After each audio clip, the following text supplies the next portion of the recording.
This is not a story of PATHCO. This is a story of a group of unusual individuals who we're only just beginning to know. We join them in the back of a carriage. It has the Pathfinder Society insignia on the side, and it is fairly quiet. You're all left to your own thoughts. You are summoned to O'Harley's office, which is a sort of dirty, piled full of like dirty plates and like open documents and hanging maps, kind of cramped room in the lodge that you were recently at. And you were encouraged to embark towards Stone's Freedom, which is a dwarven refugee city founded after the great sort of war between the High Elves and the Dwarves about 200, 300 years ago. They're probably more sure about how long ago it was. And as you rise above the entrance to the city, you rise up onto the mountain underneath which Stone's Freedom is set. And you reach an encampment. Said encampment is a Pathfinder Society forward party, a group of adventurers, but in this case, archaeologists, explorers, some mercenaries.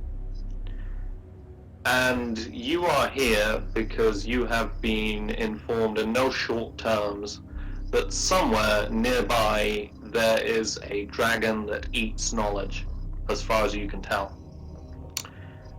You disembark. You're in the middle of a sort of dusty circle of earth in the sort of main town square of the camp. There are large sort of circular tents all around you, and yeah, you sort of disembark. What are you all doing? What are you all thinking? What are you all I'm gonna rejoin as a player, that's what I've been doing. Rejoin as a told you. Feeling depends on what everyone else has been doing. Like if B's been trying to play I Spy or something, I'm probably quite annoyed. Glad to get outside, but it depends. She's been trying to play a trombone, and it's really goddamn intrusive. No, she's been trying to make flasks of alchemical acid, as has been established. On a moving carriage? Absolutely, yes. In that case, they've also been trying to stay as far away from B as possible at the other end. Excuse me, clutching onto that axe. Is it normal that I can't see any map yet? No, I don't have any visual assets for this, so alright, no, that's fine. Sketch, fair enough. That's fine, that's fine. I won't hold it against you. This is slightly more of an RP heavy session. No, that's good. That's good. And roll for initiative. No, I'm kidding. Wow. Okay. Like a horse, by the way, Mon. Yeah, I couldn't be bothered to draw an actual horse. That's fair enough. Let's see, what have I been doing? I think I may have been just reading any kind of tourist guide to the local, the local layabouts that I've been able to find at the Pathfinder Lodge. It's about 50 years out of date, but you have managed to find like a leather-bound sort of little pocket manual, and it sort of talks about like Stone's Freedom as a city of tomorrow where people can live free, and it's so different from the stuffy old religious-focused dwarven cities of before, and it's amazing and so good. In fact, you're fairly certain it's a really large sort of tourist pamphlet slash like, please move here, we need more settlers kind of thing. Yeah. Alright. It's slightly biased. Yeah. Slightly. Can I roll sense motive to sense whether how biased this thing is? You know what? You can go right ahead. Will do. Just a second. Sense motive.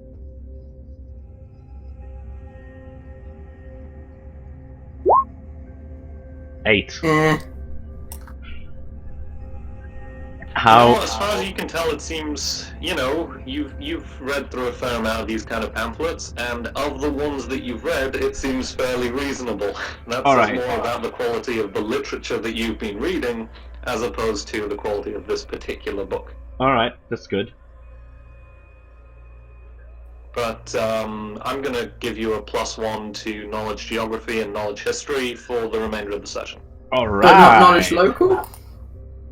Yeah, sorry, what did I say? Geography and history? Yeah. Well, Maybe like try like. +1 to knowledge checks relating to this sort of area and its history. All right.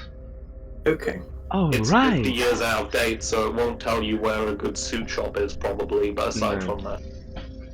All right. That's good. In that case, I'm gonna ask my fellow compatriots. So, this Stone's Freedom, it seems to be quite the city. Have any of you been there before? Do I know anything about Stone's Freedom? Do I have to roll something for that? Depends what you're trying to know. Depends what you're trying to sort of remember, I suppose.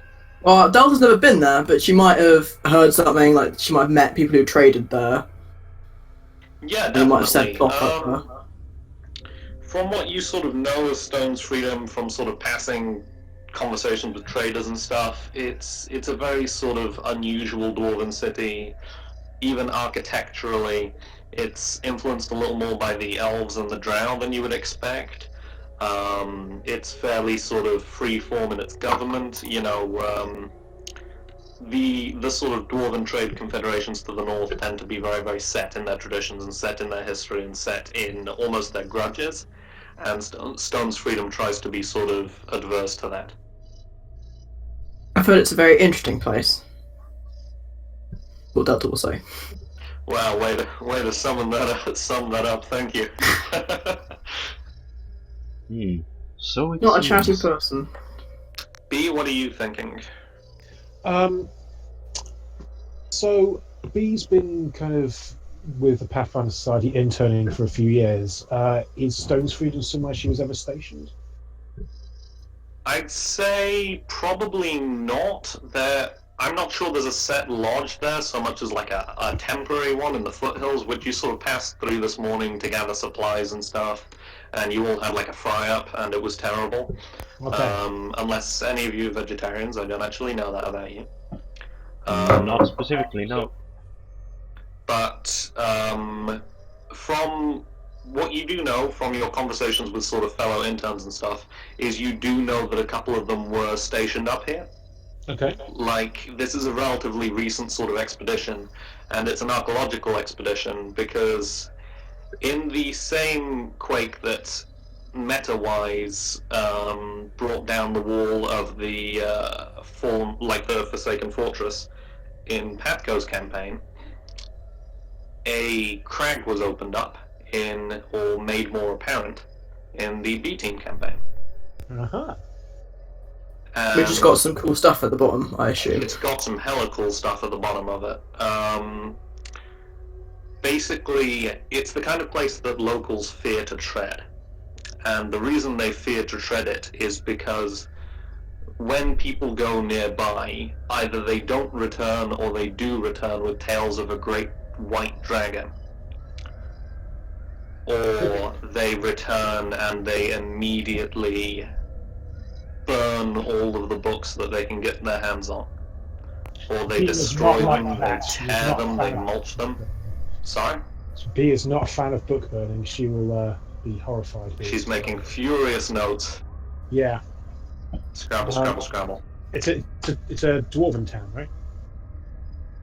The town on top of the mountain is sort of humans, halflings, some dwarves, yes, but with Stone's Freedom underneath, the majority of the population is sort of down there. It's probably about a half day's ride from Stone's Freedom up. Okay, cool. So it's a mixed town. It's not specifically like a dwarven stronghold. Right? No, it's not even particularly a stronghold. There's some like terraced sort of fields. There is like some sheep grazing around, like some sort of very hardy goats and things like that. But it's essentially a mountain slope with some houses rising out of it. And currently on the sort of relatively flat plateau, even there are 2 camps of tents. All right. Well, and B will have shared this information that she will have remembered, and we're making copious notes to avoid things getting destroyed afterwards. And we'll have let anyone know if they touch her books, she will cut them. Yeah. Okay, so people have been talking about like this white dragon then. Can I roll a knowledge anything to see what I know about dragons? Knowledge nature, I'd assume. Can I roll knowledge nature? I'd say that would be a knowledge nature, yes. Ah, wait, I've not got knowledge nature trained, so. I do, but I roll badly. So I got very amused Can and I- confused. can I roll, And sort of assumed that was from the magazine Cosmopolitan. Oh, No, yeah. that's my feed. Can I roll knowledge dungeoneering to see if I know anything about dragons from a dungeoneering perspective? Try to do a flat int if you don't have a Oh trained. yeah, I'll do a flat int. Let me just look. That works. Mod Yeah, yeah, definitely. Alright. Sorry, I sort of assumed that had been resolved. 20. Oh, I nice. think you are actually able to just click on your stat in the new character sheet. I don't think. Oh yeah, Yeah, you this is can. true. This is true. Rolled a 20 though, so I got that going for me. Okay, so sort of the whole sort of knowledge eating thing is quite strange. It's quite odd, draconic behavior. But you've heard of dragons sort of gathering hordes of all sorts of unusual things beforehand. Like back where you're from, there's a great ruined city that rises out of the desert. And there is a great brass dragon there that has a horde entirely comprised of like pots and pottery and the sort of mosaic like designs engraved on those. So it's not unheard of, it's unusual though. Okay, I'm gonna say to my party, yes, I have heard of dragons before, and their tendency to hoard a specific kind of item. Why, back where I was from, far in the south to the desert, there was a great brass dragon who hoarded nothing but pots, pottery, and ceramic. In the mouth of folklore, we called him the Pot Dragon. And he got pretty gosh darn baked. Yes. It's a good joke. Bee's just sitting there atop copious pages of books, writing frantically and saying, "Oh, hoarding books, that's very strange behaviour." If it hoarded books, though, then the people that met it would not be compelled to destroy books. They would be compelled to take the books to the dragon, though, surely. At this point, a young girl approaches. She's sort of dark-skinned, she has quite black curly hair, and she has a lily in, like, her hair sort of behind her ear a little bit. And she's wearing a sundress, but as well as that, is wearing a fairly standard sort of adventurer's belt. Like, the kind of thing that has, like, rope hanging off it, various pouches for, medicinal herbs and bits and pieces like that, bits of torches, things like that. And a very sturdy pair of leather boots as well. And she sort of pads up to you purposefully. So we're out of the carriage now. Yes, sorry, Okay. you've sort of disembarked. I assume that was in a sort of in the sort of bus station area of the of the camp. Bee is wandering down with a look in her eye, a gleam which is almost like, I'm going to try and steal as many books as possible. That's a good sign. Greetings. The young girl sort of beams at you and she raises her hand in greeting. And you notice that she actually has a small Pathfinder Society badge. Like, it's quite battered metal. And beneath it, it has the word guide engraved into the sort of leather, like, it's like a detective's badge. Hail and well met, fellow Pathfinder Society member. Beatrice von Beck, intern 3rd class. Pleasure to meet you. Hello. Dad will just nod. Oh my god, I swear to god, I tried that like 3 times. Greetings, my name is Nora, and I was the guide for the party that brought about this recent mess. You see, as part of the scout party that the Pathfinder Society sent, we were instructed to explore the ruins that were unearthed when the earth moved and the crag was revealed. Inside... Oh, sorry, after you. No, go. Yeah, you can go ahead. Inside we found a great empty library, and many books all made in a similar style, and some may have been taken as research samples. On our way back to the encampment, we were set upon by a great white dragon, and 3 of my compatriots were taken. I was the only one to return, and I have been instructed by the Pathfinder Society to assist you in freeing our comrade, ideally in the next 2 days. Okay. Just Okay. how large was this dragon? It happened quickly and I may have been running, but it was quite old, it was quite large. It moved with purpose and it striked quick. Okay. Okay. In that case, I'm going to say, with my, my magical dragon knowledge that I just rolled, I'm gonna say, and you say this dragon was after books or knowledge, you say? That is the folklore of this land, yes, but well, we assumed it was just that, folklore. No one had seen the dragon aside from the usual blamings of livestock going missing and things for years. Very well.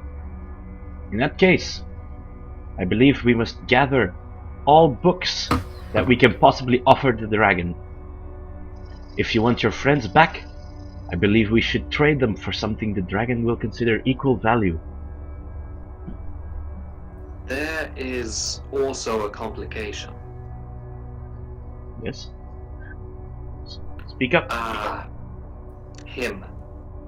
And from behind you, you hear the sound of sort of metal boots, and lots of them. And upon looking behind you, a sort of fairly large legion of dwarves start to disembark from the other set of tents. And at their head is a sort of blonde-haired dwarf. He's got quite short hair pulled back into a tight ponytail, and a really big blonde beard. Like, it's bushy, it's actually got some like flowers woven into it a little bit. And he's wearing chainmail and like a yellow and green tabard with the symbol that you know of Stone's Freedom, which is sort of a mountain being cracked in half. Nice. Alright. Hail and well met! Beatrice will reply, "Hail and well met, friend dwarf, but in dwarf." Oh, she's replying in Dwarven, is she? Okay. Yes. Just show off. Can I speak Because Dwarven? she's an asshole. How many of you can actually speak Dwarven then? I think I can. Yes, I can. No, I can only speak common and, well, what I've momentarily labeled as Oriental common. Okay, so this is going to be quite tricky for Roku Roku to pick up on, I think. Yes, But indeed. in Dwarven he replies, and he sort of puts his hand to his chest in like a sort of military salute. Grand Sunflower, Lieutenant of the Stone's Freedom Militia and Freedom Brigade. We are here to remove this dragon from our mountain. Is it possible the dragon was living here before you came to live here? Out of curiosity, says Delta in Dwarven. I'm not sure that that's a great diplomatic strategy, but I'm eager to see what he'll respond. 'Tis no matter. We live here in peace, and the dragon has kidnapped... It has kidnapped some of your compatriots. We do not understand why you are not more angry. If it had killed them, I would be. It may well be Very chewing on them now. We Well, have heard tales of many livestock being stolen. Flocks at a time. Dragons are intelligent creatures. It's worth, at least, before we attack, to spare bloodshed and risk to your men and ourselves.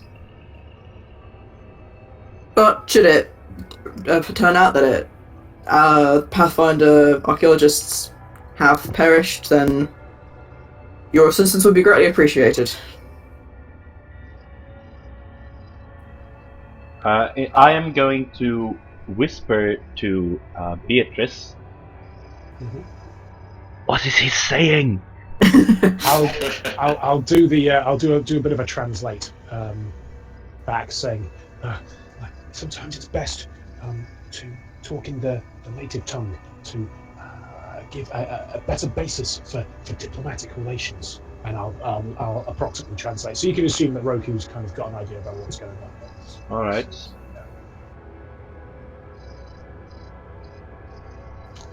And if Delta's not saying, Beatrice will like give another salute. She won't do the same salute. She'll do Pathfinder style salute, which is a bit. I imagine in Beatrice's head, it's like one of those really elaborate Arnold Rimmer salutes. Oh yeah. I was hoping it would be an Arnold Rimmer one. I was really hoping it would be. Because you know Beatrice is partially based on Arnold Rimmer, right? And I don't know that is. No, but that's amazing. and It's Red Dwarf. Oh, right. and she'll do that and say, Beatrice von Beck, PATHCO intern, third class, and Delta, and full name. Delta's full name. Mr. Roku, Pathfinder interns, fourth class. And I don't know what it actually is there. Do they have a Pathfinder rank? Because Beatrice will make one up. I think B's the one that would have one. Delta's still pretty new to all this. They're definitely Pathfinder interns, but you've sort of been hired kind of off the books and sort of, yeah, these guys are part of us. Like, you have badges, but they don't really say your actual role on them. Just sort of, yup, we're in the Pathfinder Society. Pathfinder interns contractor corps, sir. We're reporting to an aid in the retrieval of our archaeological human resources with as much expedience as can be made possible, sir. Good. You can watch then. And Sunflower raises his fist, and a group of 8 sort of still quite lightly armored dwarves, along with Sunflower, sort of rush forward. They're in sort of full-face helmets, but other than that, they're sort of dressed similarly to Sunflower himself. Okay, what do they look like they're doing? It looks like they're sort of prepping to get ready, of course, being, you know, an actual thing. They're sort of prepping to head up the mountain. Like, you notice that Nora is actually sort of arguing with Sunflower over this. Like, she believes it's a very sort of tactless way to approach this. Sunflower's not Pathfinder Society, right? No. He's the sort of Freedom Brigade / militia of Stone's Freedom. Freedom Brigade. What a name! Amazing. I think we should back Nora up. The Pathfinder Society regulations do say that it's important to have good relations and to go as one unit in relation to our on-site assets. What do you think? Mm. I believe I think. Go Alright, ahead. carry on. No, Go you ahead. go first. Go ahead. Go. Do it. I can't remember what I was gonna say now. Good job, guys. In that case, I'm gonna say, I think we should wait until the dragon eats them. I think it would be a wiser idea to try. Dragons are dangerous foes. Everyone knows this. Dragons are. You notice that Nora is actually kind of sniffling at this point. I think we're going to start to try. I think at this point he's going to try and get involved. I don't know, Delta, what your plan is. I have a plan. If Roku's going to let them get eaten, that certainly seems like a plan. But it seems like That's not a very lawful good thing to do. So, excuse me, sir. Our guide here has a large amount of knowledge relating to the previous expedition. I think it would be most unwise to ignore her advice. She is a child. how old is she? She is literally like 11 or 12, you're pretty sure? Oh! Wow, I did not know that. Okay. Okay, that probably should draw a new picture then. Oh, sorry. Yeah, I didn't Yeah, know I exactly thought she what was, we've like- been, yeah. Sorry, I thought I said little girl at some point. I've got like a sort of very vague descriptor I think here. you said younger, but that can mean all sorts of things. Yeah. Ah, It's no matter though, I'll just redraw something. in my mind, she kind of looks like Effie from Overwatch. Okay, That's what I was thinking. okay, cool. Sir, surely, if we can lure out this dragon into a possible place of ambush or more strategic attack, that will be strategically much more viable a route. Is that in common or in dwarvish? I think that would be in common because she's kind of got taken off her stride a little Okay, bit. in that case, Roku is going to say, if you plan on fighting this dragon, it has been nice knowing you.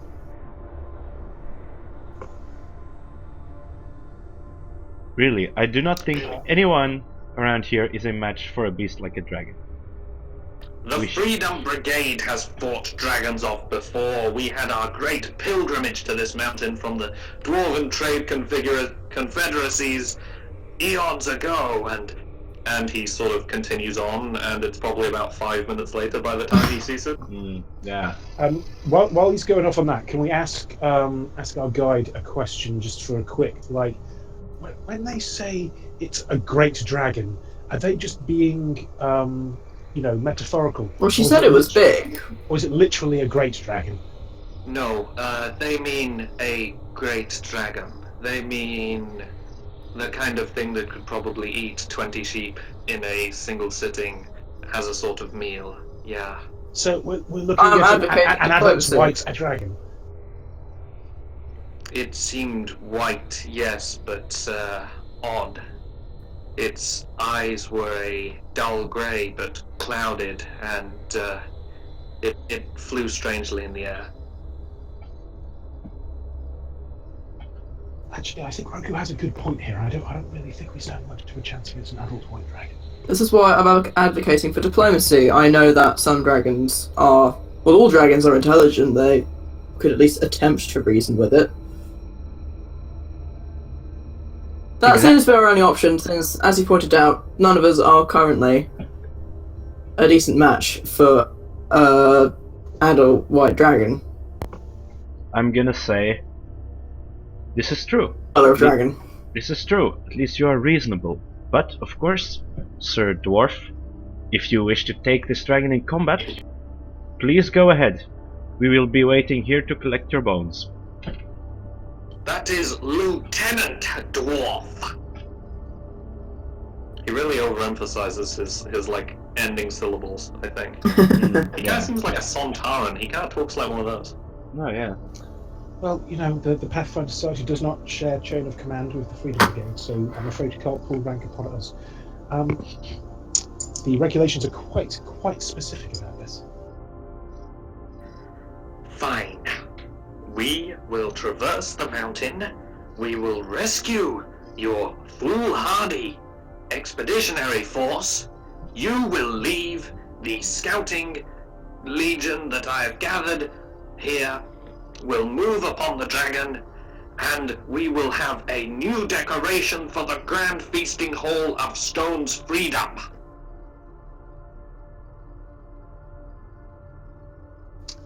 It doesn't look like we're going to be able to talk him out of this, does it? No, He seems No. pretty. To be fair, like, Roku doesn't have a lot of incentive to talk him out of it. Like, if that is the way that the man wishes to go, then who am I to stop him? True, but what if he I'd like pisses to- off the dragon and then it eats all of its captives? Yeah, Hmm. diplomacy, but I don't know what I would actually say. Can I just do the roll and you can imagine that I said something cool? Yeah, alright, you can give it a go. Okay, I'm feeling a bit weird at the moment, so I'm just gonna do my best. Oh, that looks good. I was almost a crit. Almost. So you once again sort of reiterate that the dragon is intelligent. You point out a couple of separate sort of situations, and B actually backs you up somewhat here, of actual successful Pathfinder expeditions even, to interact with dragons and to sort of get them to back down, get them to move, or get them to sort of, allow passage through their lands and stuff like that. Like, it has been done. And in sort of response to this, begrudgingly, Sunflower seems to sort of back down. Like, he doesn't seem terribly happy about the sort of process, but he does sort of, like, a lot of his soldiers out and out had their short swords out already, and he sort of snaps his fingers and they sheath their weapons and, like, put their shields across their backs instead, and, you've diffused the situation somewhat. If you allow us to go ahead to see if we can find this dragon or determine more about what's happened to the expedition, and then if it cannot be reasoned with, if we can't find them or if we find them dead, then we will of course inform you and let your superior handle the situation. In order to get the lay of the land, might I accompany you? I'll glance nervously at the rest of the party, like, what do I say now? I'm gonna say, sure. I see no problem What in you. does our guide kind of seem to be reacting to this request like? Nora doesn't seem thrilled about the whole situation, but she's also quite apprehensive of Sunflower in general. Like, you get the feeling that this is more the latest skirmish in a kind of ongoing argument that they've had over the last couple of days. But she seems to sort of begrudgingly be fine with it. All right. Alright. Right, yeah. In that case, we would welcome you to accompany us, Master Dwarf. And he sort of does this sort of quite odd, like weirdly clenching handshake with each of you, including Nora, who is made even more uncomfortable by the whole situation. And after probably about an hour or so, you are sort of clambering up this mountain track. Can I Yes. can I roll strength to see at which strength I return his handshake? Yeah, roll a disabled device. No, I'm kidding. You can A roll, disabled equal device. strength. It's a really complicated handshake. Like, it's one of those Wow. fucking Freemasons ones. Oh yeah. I thought he might have had like a construct arm or something, like disabled device. I suppose, as a dwarf, it is probably much more likely to be something like the Freemasons. This Yes. is true. But yeah, you have like ponies, which are, well, some of you have ponies, some of you have quite large sort of grey-furred goats, and I'll leave you to decide who gets what. It doesn't matter particularly, but Would a pony even be able to carry a human? Like, or a half elf? Quite a large one. I don't know. I'd say that's generally what you ride when you're going up a mountain, though, isn't it? Like sort of as a human. You can do horses, can't you? Mountain horse or big old goat, entirely your call. I like I think the a goat. pony would be able to carry me and all my armor. I will take the goat. I like the goat. You end up riding like a cart horse, Delta. That's I'm okay with that. kind of the only thing that would be fairly happy to carry you. And Nora and Sunflower actually both do have ponies, like just as a size thing. Hmm. And the sort of route up to the crag that was sort of revealed is probably another sort of hour or two's ride. It's fairly sort of vertical, but it's quite a nice day.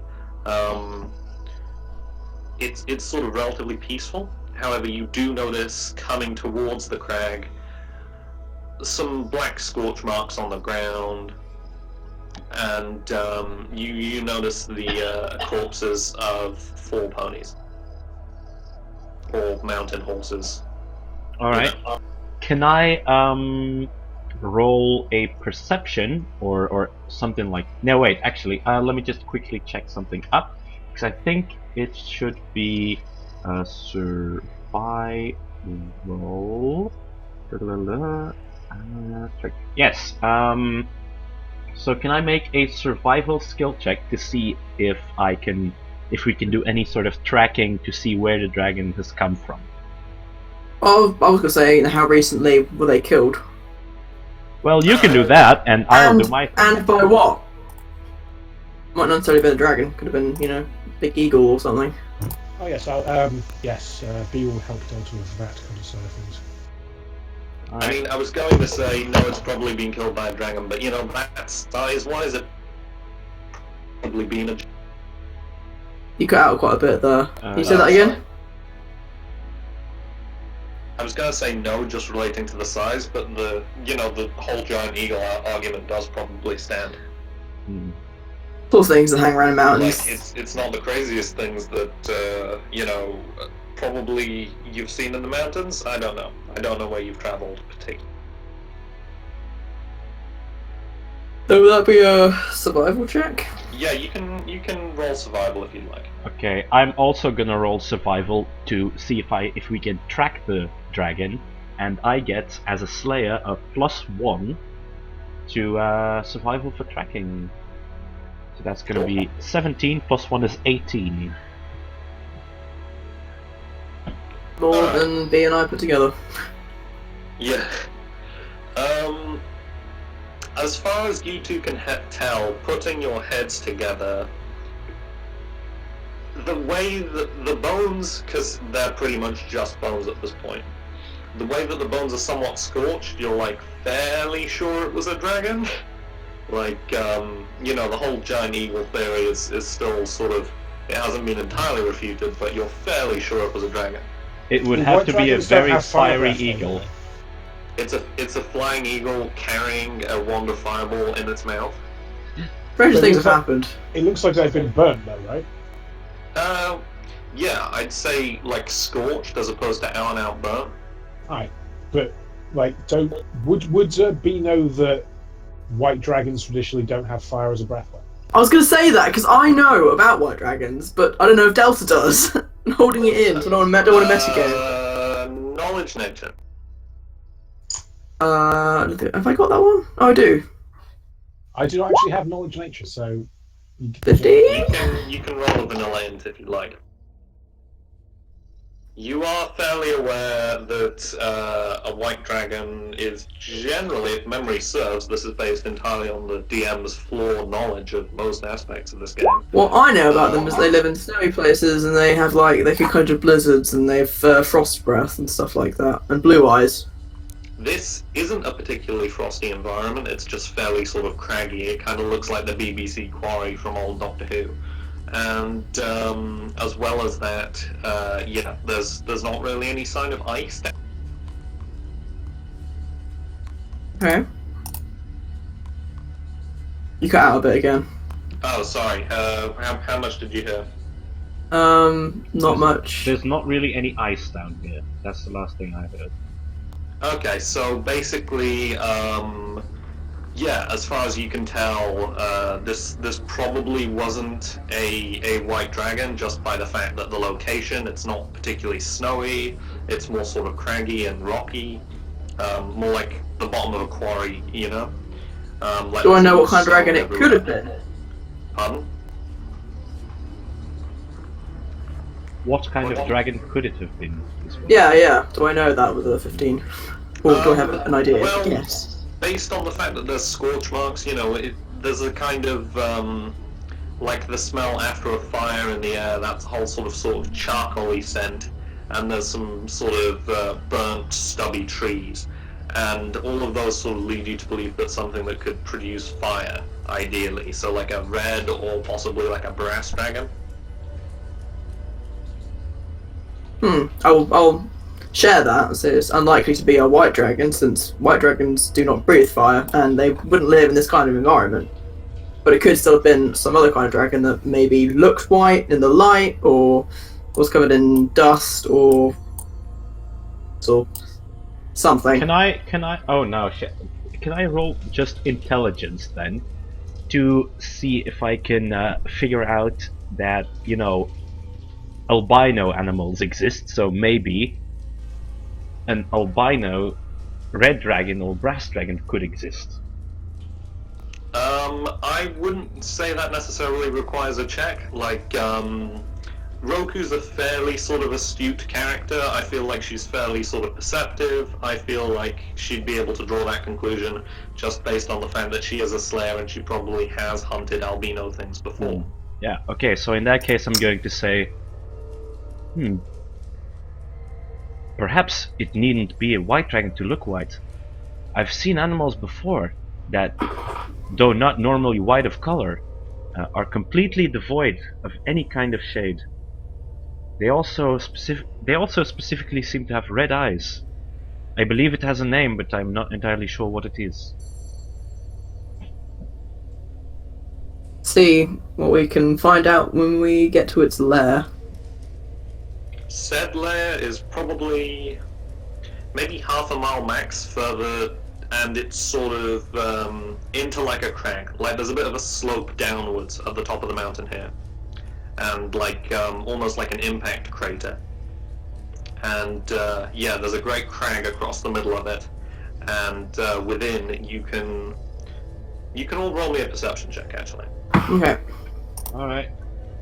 You notice that Nora is now moving sort of more quietly. She's dropped into a crouch and she has this... bollocks! Oh dear. Very pretty bird flies overhead and you're distracted. Like a giant my eagle drops down from nowhere. my helmet and my mask sag over my face. I am blinded for one round. Yep. You slip and fall into the crag. Oh no. Right into the dragon's mouth. Reroll. It's a really high lethality campaign for some reason. No. Okay. What actually happens is... Delta, you notice sort of great rising arches. And they seem somewhat ruined, like whatever this building is down there is somewhat dilapidated, but nothing seems to be outright collapsing. And it's sort of quite gothic architecture, like a lot of sort of, not windows, but sort of arches and carved stone into almost like Celtic style designs. And as far as you can tell, it's like a great old building.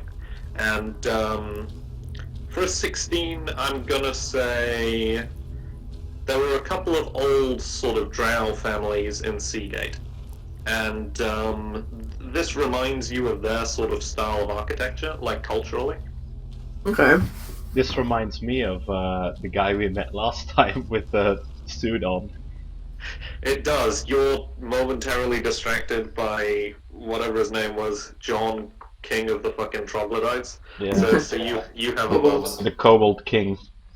Yeah. You try to wipe a tear from your eye, having laughed so much, and poke yourself in the eye through the mask. That's the thing, though. Like, I don't think that Roku has ever met Drow before, so this might as well be very natural for them, in her eyes. True. Well, Dals will say this looks like an abandoned drow of some kind. In case that's of any interest to the rest of you. Okay, I'm gonna say in that case, we should be wary for kobolds. Most drow do not associate with kobolds. Or dragons, for that matter. What do you want to do? Lead Okay. cautiously. Yeah, that seems like a pretty solid idea.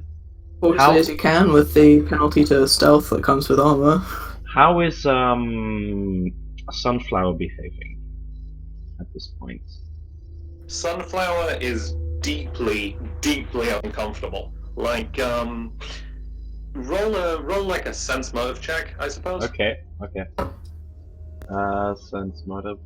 Okay. Can we all 20? get in on that, or is that just right? Yeah, if you're interested in some Oh, way, no, you can definitely Loki's got take a 20, look. that's fine. I'll let her take care of that. What you assumed was sort of the wind sort of shimmering through the chainmail on his sort of light armor is actually him shivering.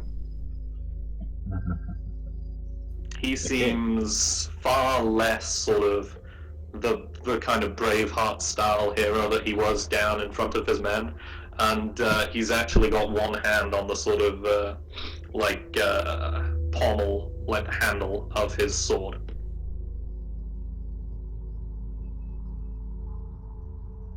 Okay, I'm gonna say, what's the matter, Master Dwarf? Could there be something bothering you?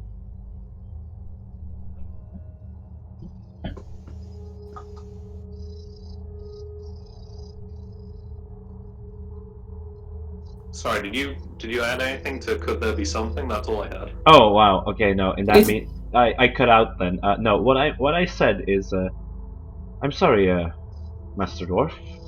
Could there be something bothering you?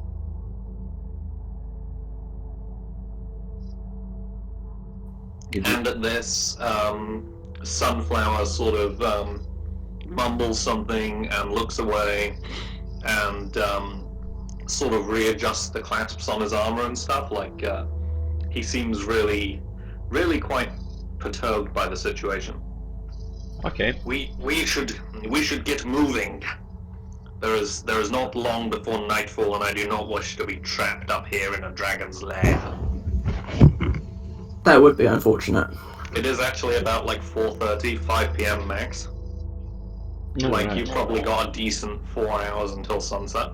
Alright, okay. Alright, in that case, I'm gonna say, very well, then we should get moving. And, sort of a little more quietly so that only Sunflower can hear, I'm going to say, do not worry, Master Dwarf. Dragons may be intimidating, but they are also sentient creatures. I'm sure this one can be Some reasonable. of the worst people I've ever met have been sentient creatures. But he does straighten his back somewhat and tries to, he tries to get together a little bit. Mhm. Sunflower will remember that. Alright. So, how are you guys sort of proceeding? Nora's kind of surprisingly a little further ahead than you might expect in the party. Like she seems quite driven. Okay. Sunflower is hanging back somewhat. What I'm going to do is I am going to let's see.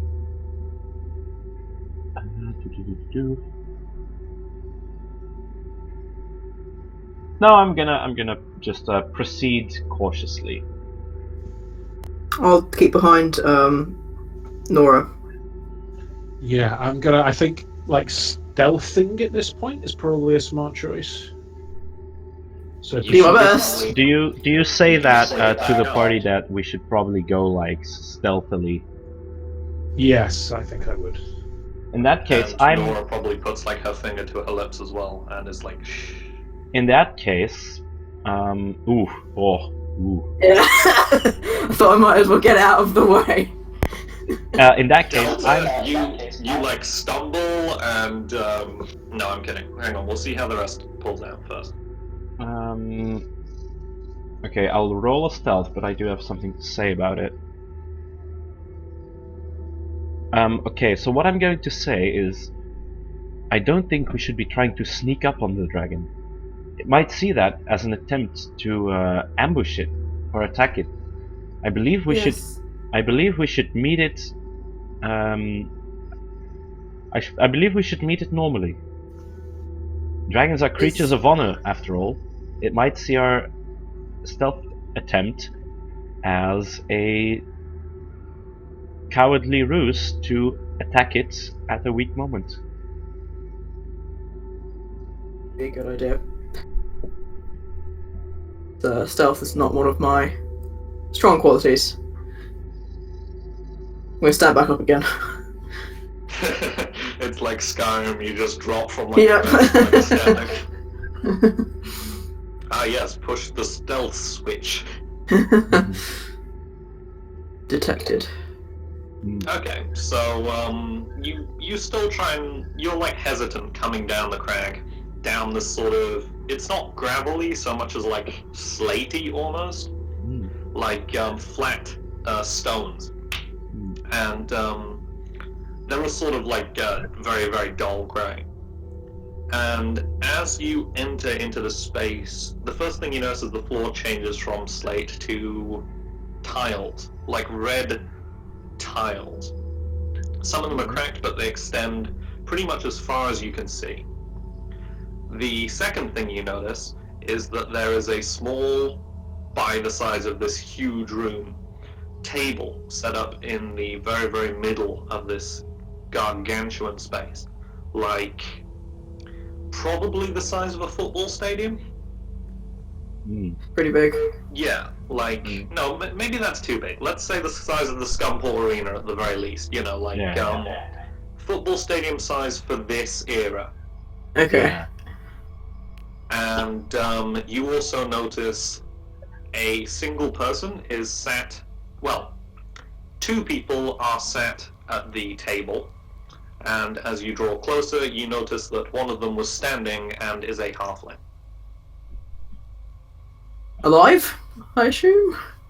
Both of them are alive. I'm gonna describe them as you come up, which means loading up my descriptions document. Hang on. Well, I would, upon seeing them, like nudge Nora and say, "Those people, are they the missing archaeologists?" The woman is Dr. Alice. She is the head of the expedition. I do not recognize the halfling. Okay. And sorry, may I? The two people, one of them is a very, very sort of tall, pronounced cheekbones,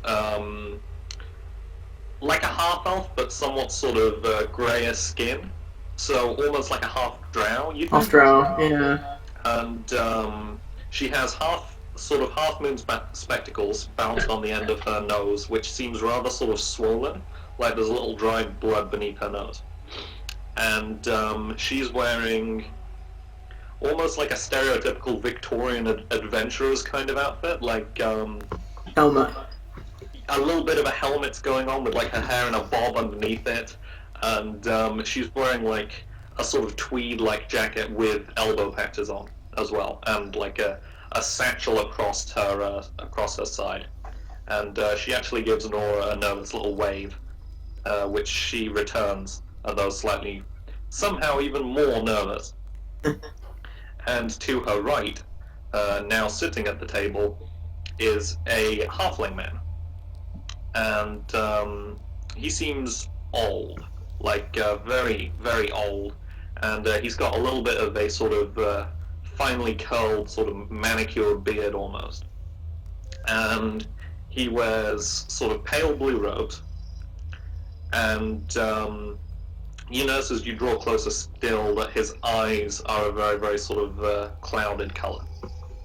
And he sort of nods respectfully as you approach as well.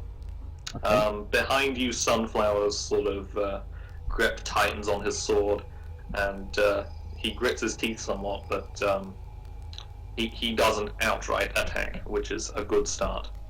Okay. From my earlier knowledge check about dragons, or if you want, I can roll a new one to see if I know this. Do I know that dragons can shapeshift? Circle wizards. To be fair, I'm pretty Yeah. sure. I feel like, you know that dragons are beings of great magical power, and certain creatures aren't really that uncommon in your homeland. Like, there are things like kitsune and stuff running around, which can shape change at will, Yes. fairly sort of easily and commonly. So, yeah, that's just sort of, that's not really a hidden feature. Okay. For the most part, like, it varies Yeah. from dragon to dragon how Yeah, well yeah, they yeah. publicize themselves, Yeah, yeah. unsurprisingly, but... Okay. If And we are the halfling monk-like fellow also has like a sturdy sort of yew cane in one hand that's easily twice his height.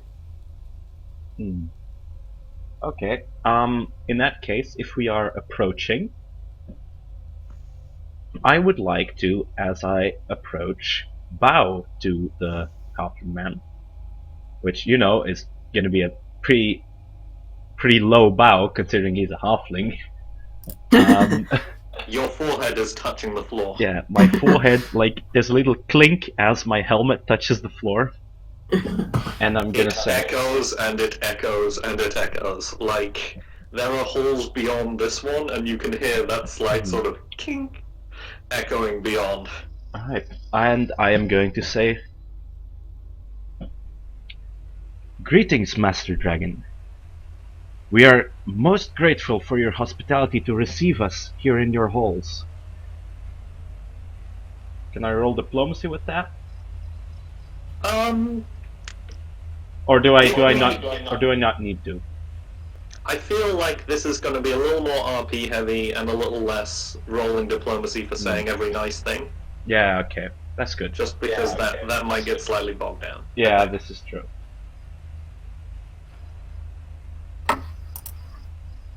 Welcome. And he nods his head. Like, he's got an odd sort of, like he speaks almost archaically, and you notice that his eyes are almost completely clouded, but there is a sort of undercurrent of red. Alright. So the albino theory could, in fact, be accurate. The albino If he theory. is a halfling that can turn into a dragon, or a dragon that can turn into a halfling. But yet. I'm pretty sure that it's a dragon that can turn into a halfling. Well, I think, like, as wizards, you can, like, polymorph. I think This that's is what it's true, called. but, like, polymorphing into a dragon would require, I think... Could be very high-level wizards, you don't know Yeah, that. this is true, this is true. He doesn't seem altogetherly pissed at being called a dragon. Like, he sort of bows his head somewhat. He says, "Greetings." And he motions you to sit. And you notice that 5 seats have been set out. Although they're all of sort of different make. Like, they're all of the same sort of dark wood, neatly carved, but they're all of, like, different designs. And Delta, as you approach a chair, you notice the symbol of the Tide Knights is engraved into the back of it. Oh. I will frown at that and then like look at the one that's on, I don't know what it's called, like the thing around my neck that's got that on it. Like a pendant, like an amulet? No, it's like part of the armor. I think I drew it on the Like a collar? I drew it on my what's it? The picture I've got now. A crest, I think, Um, might be the word for it. I did a very crude version of the Tide Knight logo. Yeah, I think it's a crest, what you'd call it. Not sure. Yeah, Yeah, that works. on the metal thing. Similarly, the Von Beck symbol is engraved into the back of a slightly smaller chair for you, B. And, Okay. I haven't thought enough about Roku's backstory to friggin' come up with a symbol for her. Gate symbol. But, A gate. a gate symbol, that's a good one, because it's for Tim, your god. Yes. What's her name? Shankil. What's your god's name? Shankil. Tranquil. Yes, Shankil. The gate symbol of Tranquil is engraved into the back of your seat, and you notice that Nora and Sunflower both sit, although Sunflower seems positively pissed by the sort of noticing of the Freedom Brigade's sort of logo. I'm gonna very cautiously sit down, but I'm keeping hold of my great axe. Not too tightly, but I'm definitely holding it still. Yeah, I think Sunflower's probably in a similar situation, although without a grey axe, because frankly he's a dwarf and he'd look a bit silly with like a human-sized grey axe.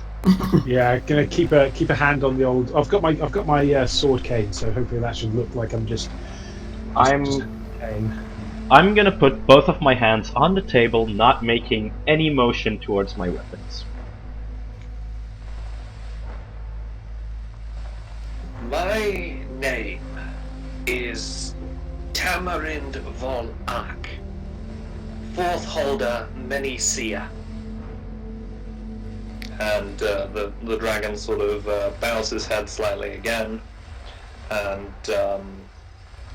yeah, he motions to the woman sat next to him, and she sort of sits bolt upright, slightly sort of like jerkily, and she dabs a little sort of handkerchief that's already a little bloodstained at her rather swollen nose. Oh, greetings. Sorry. Hello.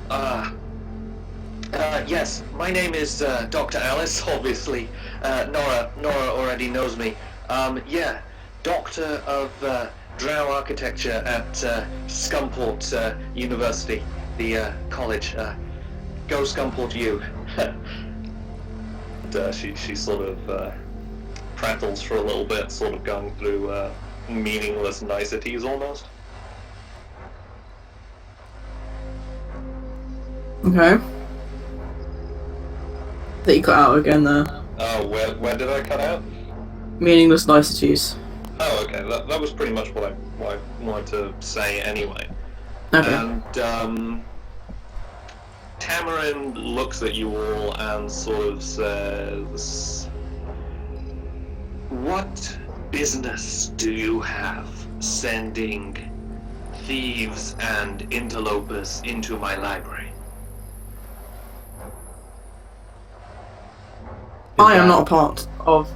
Sorry, as Yeah, I was asking more towards the DM. Is that towards us or towards the doctor? What's her name? yeah, that's probably a good point. You are all here as part of your Pathfinder Society, aren't you? Surely you should all be able to answer that. It was my understanding that some researchers thought they had discovered something interesting in this location. Merely curious to find out what knowledge it may hold. I imagine that they did not know it was habited by a, she says like cautiously, Sorry, what did you say before cautiously? That the researchers might not have known that there was a dragon here. Yes, quite, really. Yes, I'm afraid that the slight diplomatic incident might well have been my fault. I may have borrowed a particular literature upon the history of this building. There's a whole Drow city beneath here, and yes, I was not aware that it had been inhabited. Or that the artifacts you were taking were in fact owned by someone. Assume. Well, you know, good archaeology occasionally results in borrowing. And you notice that Tamarin's eyes pollute a much darker red, although they're still quite a cloudy colour. His eyes begin to sort of redden noticeably. It seems disrespectful to take someone's personal belongings, no matter how useful or valuable they might be, without at least asking for permission first. I am gonna nod noticeably at that. Yep, he is just kind of just taking in the room and just trying not to freak out. Roll a perception check now, B.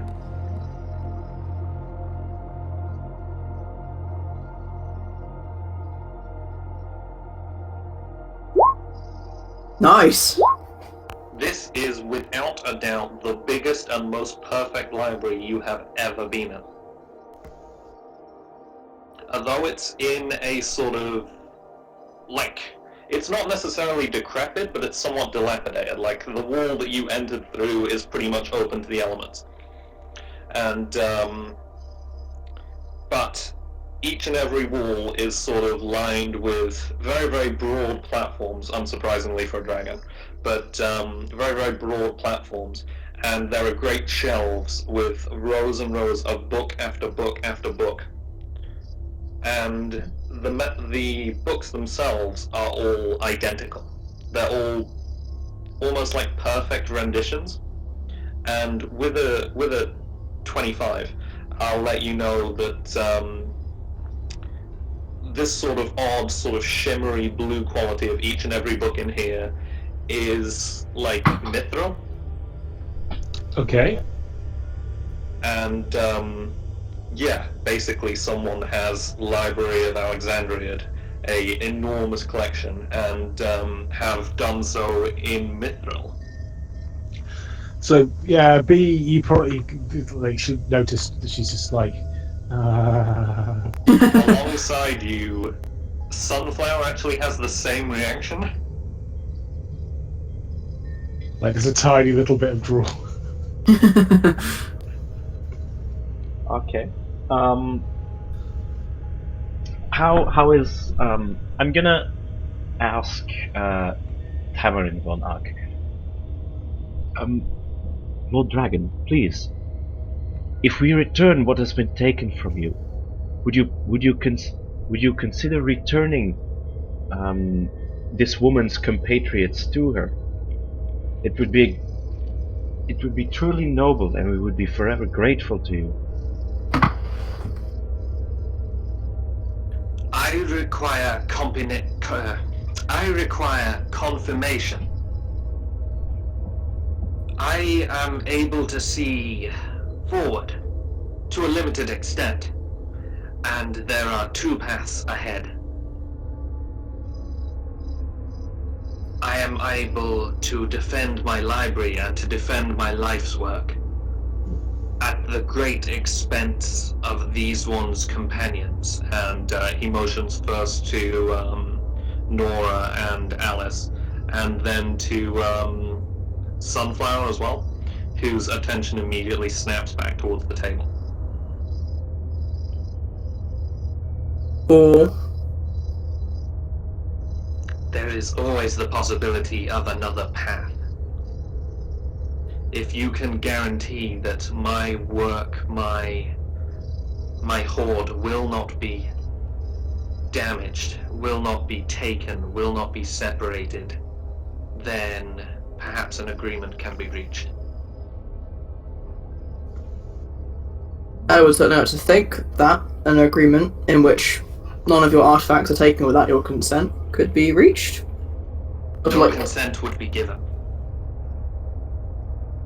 oh, I have gathered this intelligence for centuries, first as a young dragon flying far and wide, gathering the intelligence and the knowledge of the townships beyond, and then further, even as far as the great cities to the east.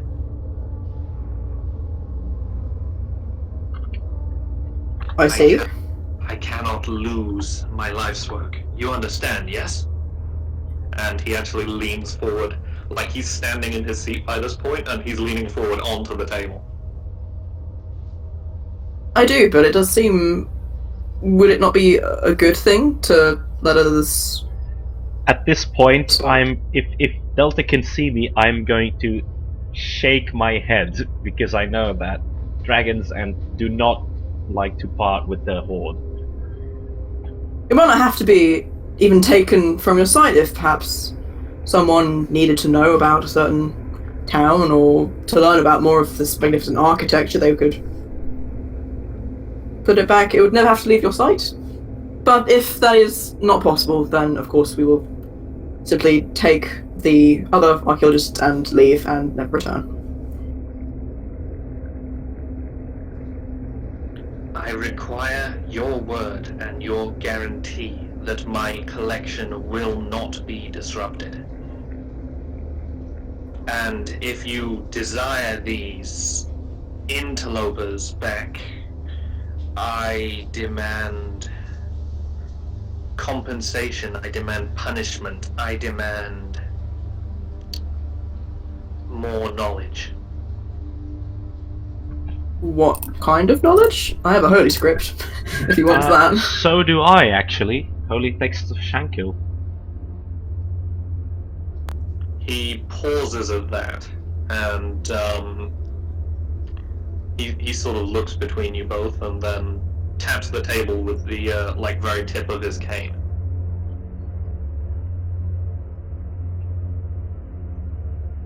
Alright. Is that a gesture for us to put them on the table? I am going to, take out one of my holy texts and put it on the table. Actually, wait. Because, I'm not sure whether Roku would be willing to part with her holy texts for a bunch of strangers. She would or she wouldn't? Wouldn't. So I'm gonna let you put your texts on the table and... I think it would be a bit easier for me to get another one than it would be for you. This is true. So I've decided that... Yeah, I'm just gonna let you put your texts on the table and wait. Yeah. If you Meta, notice, I've decided that Delta has some kind of benevolent sea god that she worships, but I don't know who that is yet, so... To be decided, watch this space. And I'll put whoever this person is, the text on the table. Tamarind reaches forward and then pauses. In the interest of fostering the relations between our peoples, then, you, and he points at you, Beatrice, and he points into a hall to his left, and it's another room that's sort of a similar size of this, and you do notice two sort of figures sat tied back to back in one of the corners, and he sort of motions you off towards them. okay. Beatrice is also, Beatrice has got lots of books, including like her Alchemist Formulae book and like all her notes. She has not even slightly even mentioned putting any of these on the table. But she will head towards these two people tied together.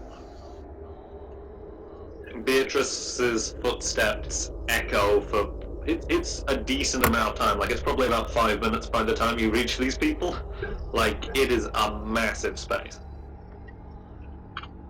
Okay. And you're probably not running. That would probably be a bit insane in this kind of room. Yeah. As And Tamarin looks back to the other two of you, and he says, "In exchange for another book, I will allow you knowledge." I'm gonna say, though a book I cannot offer, Master Dragon, I do have another kind of knowledge that might interest you. If it may please you, I am skilled in the arts.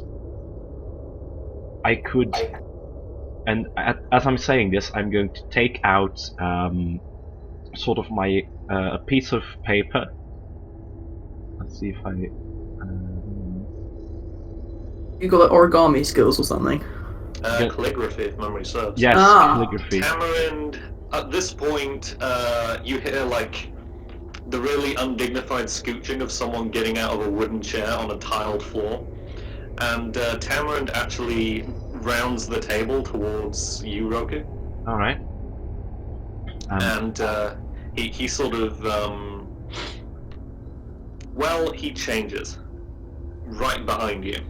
You feel a great heat upon your back, and it's not necessarily a roar so much as just like a low growling breathing. Mhm. And there is now a large white dragon behind you with somewhat smaller speckles of red somewhere on his scales, and it's still with those great clouded eyes, and it watches intently as you Alright. as you sort of practice your art. No, I'm gonna say I've not started drawing anything because it's not specifically calligraphy. It really is art, not so much lettering art. I'm going to look at him and I'm going to say, such a magnificent form indeed. Truly, it would please me. He blushes. Should I be able to make an impression of your form using my humble skills and provide it as an offering to your array of knowledge and documents? A great voice ripples out from the sort of mouth of this great beast. "I will allow you 10 minutes of partaking in my knowledge, then." Alright, in that case, do I need to roll my craft? Yeah, you have craft calligraphy, don't you? This is true. It's roll one. Meanwhile, Delta, what are you up to? I'm watching, I guess. Unless, like, the 10 minutes starts now. I don't quite understand what's happening. Okay, so I'm gonna say... He sort of offered you 10 minutes in exchange for your holy text. Yeah. And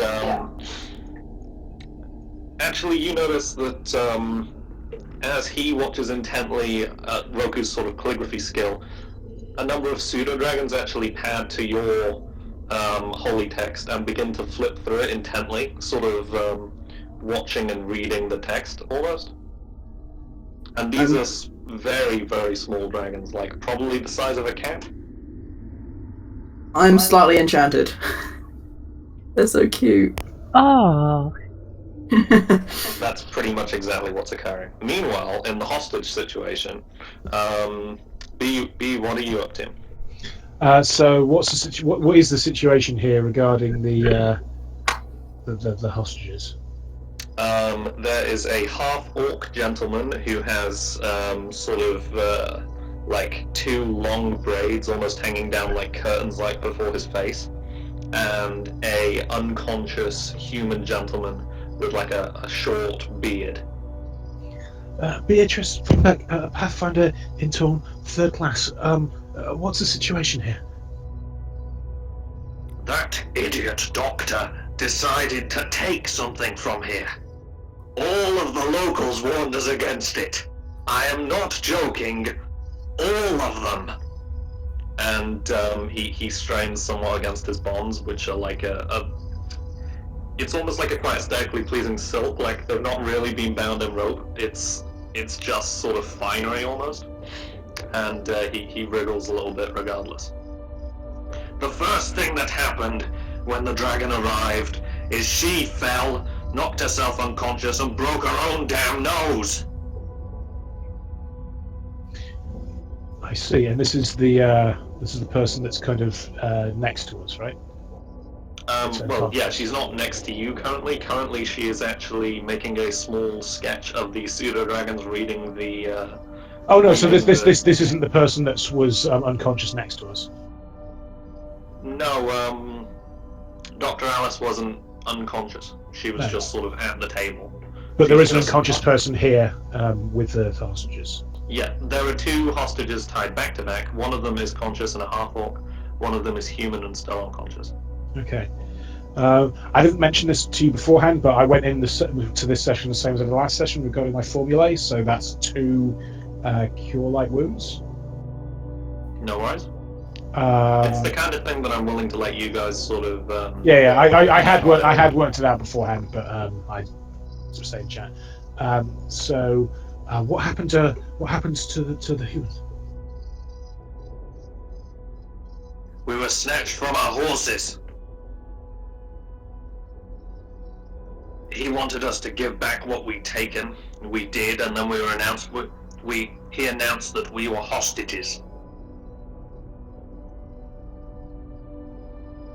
I see. And the dragons basically said that I'm to let these guys, or at least alluded to me letting these ones free. Is that what is going on here? Yeah, he didn't really say anything around it, but he pointed you towards them. Okay.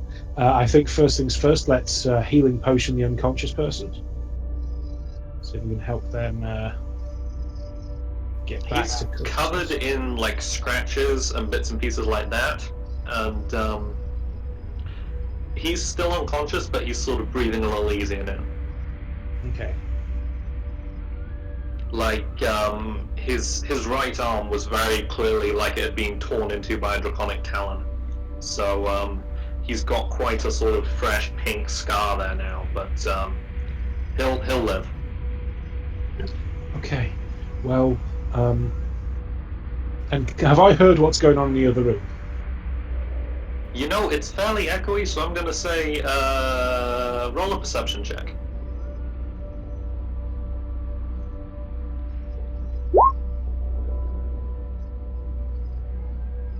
You manage to make out the gist of it, particularly when a massive fucking dragon appears behind your friend. So so Beatrice knows that they're getting access to this library in terms of texts. Yeah, you're aware that as a group you currently have 20 minutes worth of access to one of the biggest libraries that has ever existed in the PATHCO world. Oh, is that happening right now? No, it's sort of a boon that's been granted to you. Oh, we all have 20 minutes. Yep, as a group. Okay, now this is very important. Do you have on you any kind of knowledgeable material that could go and help sweeten the pot here? The half-orc sort of shrugs, gestures to his compatriot. That idiot doctor picked us up on the streets of Skumport. We're mercenaries, we weren't cut out for this. We weren't told there'd be a fucking dragon.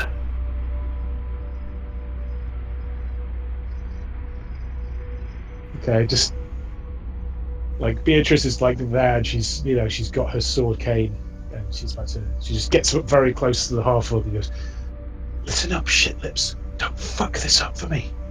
We've got access to one of the greatest library collections of all time. What do you have on you if you want to get out of here?" He pauses and, in fact, roll an intimidation check. Okay. Yeah, I think that's apt at this point. Yes, most definitely.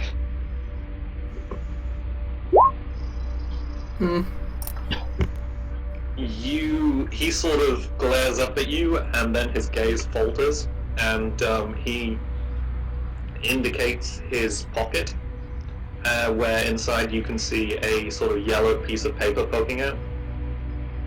Okay, I'm gonna grab that. What is it? Garthog's grandmother's scrambled eggs recipe. I'll do.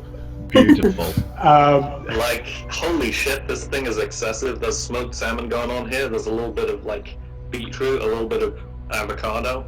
Oh my god, this shit's pretty real. And there's actually a small drawing of Garthog's grandmother saying, "This shit's pretty real," in the bottom Okay. right corner. So I am going to use my sword cane to free the two of them. Garthog sort of scrambles to his feet, and the other one, whose name you haven't bothered to find out, face plants. Make sure that Garthog is kind of carrying the second one. And he does so in like a fireman's lift kind of thing, you know, like he's got him most of the way across his back. Okay. Now, in terms of, we said that B was making notes on things on the way Yeah. here. How much notes stuff do you think she's got? That's a good question. What's she been writing notes about? Basically, just local kind of. She was coming into this. She was worried that people might be trying to destroy knowledge. So she'll have been making notes on, like, kind of like travel notes as she's been going up, as well as kind of like any of the like lore or like myths that have been mentioned about this kind of thing. A lot of the stuff is stuff that, because it's sort of physical information, the dragon more or less knows already. What I will let you submit is the lore about the dragon itself, because it's probably not something that's really been written down before, judging by who's been propagating it. And the dragon itself probably doesn't read a huge amount of its own hype. But as all dragons are somewhat vain. Somewhat, yes, considering that this one is currently like, it's almost like leaning on like one elbow and allowing Roku to sort of sketch it. Nice. I will scoot the other two forward as much as possible, and then attempt to hand over my stuff when the opportunity arises. So as you sort of reapproach... This includes the scrambled eggs recipe. I assumed it would do. Are you sure? You do get a +1 to craft cooking while you hold that. She is absolutely just about holding it in right now, being in this library. So no, that's going away. Okay, fair enough. As you wander back, you rejoin in the middle of a somewhat intense discussion. And it's a sort of negotiation of terms. It's almost broken down to numbers, where Sunflower, who seems to have grown a spine when faced with a gigantic ass dragon, has begun arguing with said dragon about exactly how many sheep it's allowed to take from the fields that feed Stone's Freedom every day. Meanwhile, Delta, the pseudo-dragons that were busy sort of reading, almost like scanning your book, have departed, having left the book neatly sort of right back in front of you again. And it seems otherwise unharmed, except there is now like an adorable little paw print on one corner. I know it doesn't make sense, but pseudo-dragons most definitely have paws instead of talons for some reason. Oh, do they? Oh. Yeah, they're basically cats with wings as far as I can tell. Oh, wow. Huh. That's pretty In peculiar. canon, anyway. Yeah. May I take this back? Yes, I suppose you would call them servants, will assist me in transcribing it to the library itself. Oh, thank you. I have forged and transcribed each of these volumes around you. And in the hall to the left, and into the hall to the right, and in the 7 halls beyond. There's certainly a lot of knowledge. Of that I am somewhat aware, but there is always more to learn. Speaking of, and he turns to face B, as she approaches. B is just like almost hyperventilating. She's clocked that we get to keep the information that we let them transcribe. Yeah, you know, you're arriving as he's sort of saying this, so it's, you know, it's quite sort of, you're aware of it. Okay, in which case, the thing that she was considering doing, because she thought that it would be given and not gotten back, she will definitely do if we get stuff back and it's transcribed. After so the knowledge that we pass over, it's transcribed. You do not keep the original copy. That would not fit with anything in here. It is true. It's a marvelous aesthetic. And Holy shit, that aesthetic, yo. Oh, You so should see my Tumblr. Amazing. It's also made of mithril. so B has the scrambled eggs recipe, her notes, and her formulae book. All right. What he actually elects to do at this point is Roku and Delta, you're both given one old coin, and it's made of like a thin material, possibly like some kind of alloy of mithril itself. It shines oddly in the light. And B, you're actually given two that he sort of sets in a small stack before you with like a curl of his tail. Okay. 10 minutes for each. And he sort of nods his head lightly. And meanwhile, Dr. Alice herself is busy sort of... she's actually hugging Nora, like she's congratulating Nora on sort of rescuing her almost, and is trying to build bridges with the mercenaries, who are really, really very displeased. Like, they're actually talking about life insurance policies and, you know, worker protection and things like that. Okay, so Beatrice is straight off, and she has got her ink and her pen, and she is going to attempt to transcribe some stuff. Is she, are we able to transcribe ourselves? The dragon slowly nods. I He's basically- trying to stay still because he's still being drawn. Beatrice is just off. Like she like if Nora and Dr. Alice are having a heartfelt reunion, she's like straight through the like You the almost Terminator knock towards these Nora guys. over. Like, there's a very Angus MacDonald style situation, and you almost just send Nora flying. You're road running to. Right, straight to the alchemy section and a little bit of family history on the Von Becks. That's benefits there. Okay, so what your characters learn, I think, will probably cover off stream. I think Because that would this- be, yeah, because then we get some time to consider it. Yeah. Yeah. So, hence why there are tokens. You know, you don't have to use them Yeah. now. You can come back at any point, I guess. He seems fairly happy about it. Like, what he does do is, once the drawing is completed, which he is immensely pleased with, like, to the point that he turns back into a halfling fellow, and he actually offers a hand to Roku, like, to shake. Alright, I am gonna, sort of step to my knee as knights do when they're like knighted, and I'm gonna take his hand with both my hands and shake it. You notice that his handshake is still less fucking intense than Sunflower's.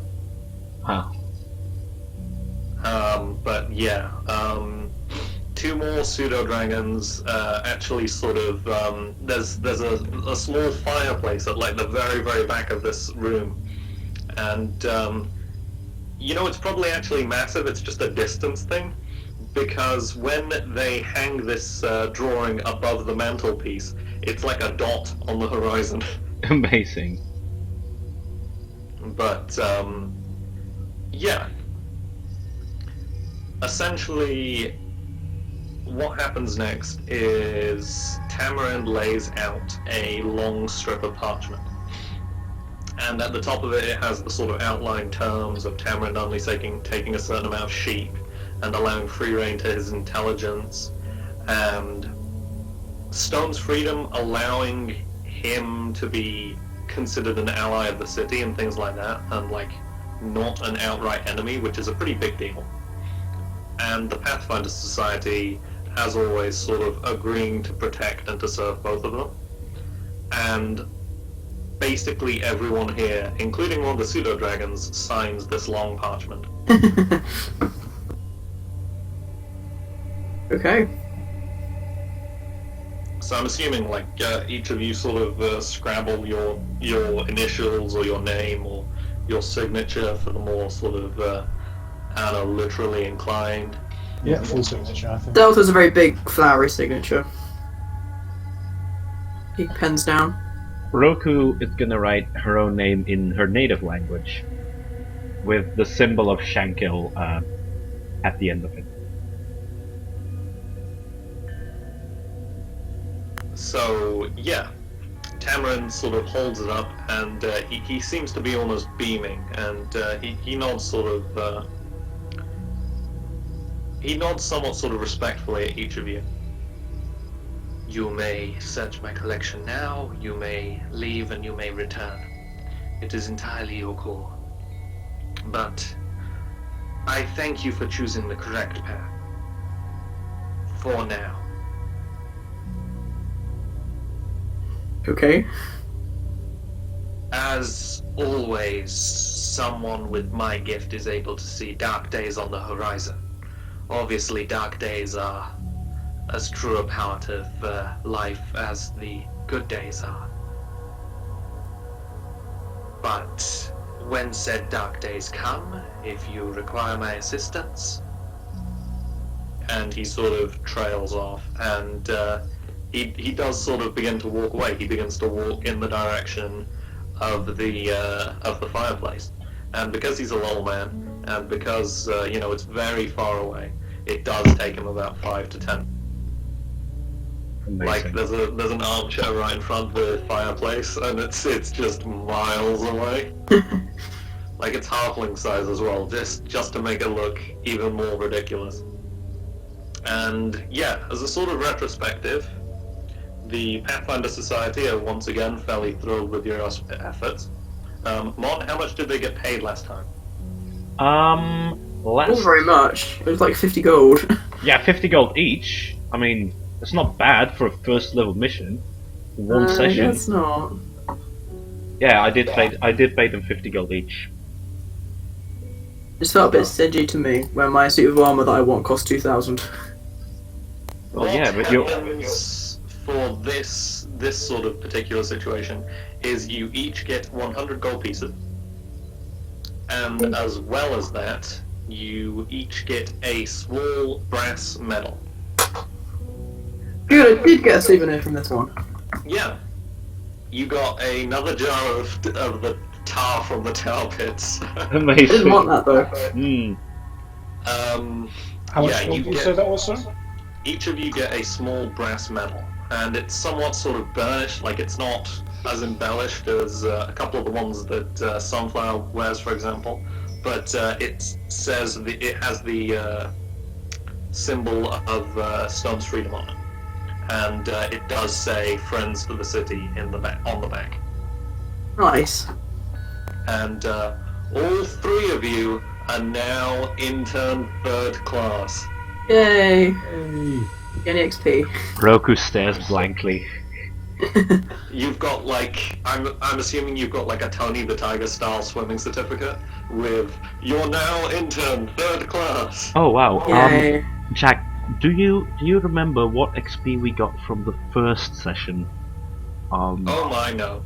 Does anyone else? Was that? Well, my total XP at the moment is 740, but I'm Mon pretty- wasn't here for the last No, one. but 'cause- I gave you 340.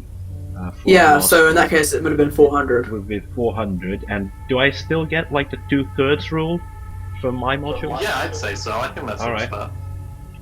350. You were off doing other things that were 2/3 as exciting. This times 2.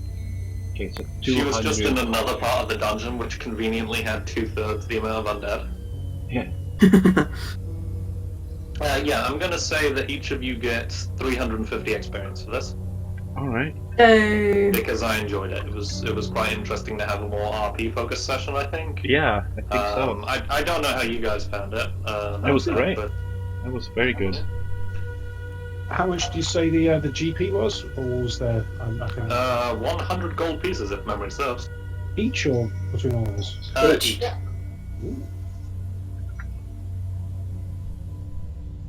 Yeah, that was a fun session. I enjoyed some of the characters in that. That's good. And yeah, I really like Stone's Freedom. I've been on a real Stone's Freedom kick recently. Yeah. I don't know why. Yeah, sometimes But, you get that. it's pretty Sometimes fair. you get that.